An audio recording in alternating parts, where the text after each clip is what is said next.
are in the middle of the desert and in a place that is called the Biosphere 2. And this is pretty cool. Let's go check it out. In a continued effort to learn how to grow food out here in the middle of the desert of Arizona, we took a little road trip or pit stop here to go check out the Biosphere 2. If you haven't seen it before, please go check it out. It's an amazing experience. I had to go show a property down here for a future container home in Catalina, and so we thought we'd go ahead and leave a few hours early to check this out and make a family day out of it. I got some great ideas for another design I'm working on with this expanded metal, and we stopped to check this lookout point, but let's get into the rest of it. It is a glass building that has a literal rainforest in some places of this, and the technology they used here allowed some people back in the early 90s to stay for about 2 years without leaving, and you get to go all through the facility. Here we are winding downstairs, and my son pointing the way with the red arrows.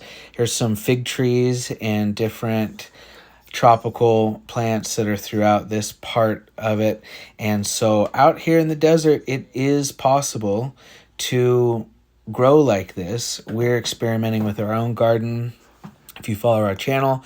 And so there's some other stuff out here that we didn't get a chance to see. You have to come earlier and get a guide, and they only show it once a day. But we got to walk through the entire complex, and there's a really nice app that goes along with the experience, so you can stop at each post or kind of a mile marker and get an informative video on what it is you're looking at.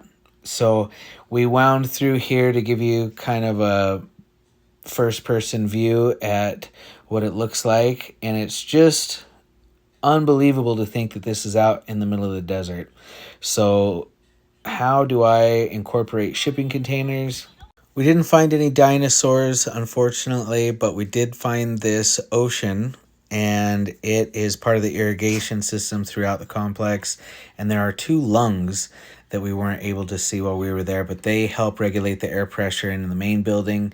And there's some wild turkeys and deer on the place to get to kind of peruse and wander as they please.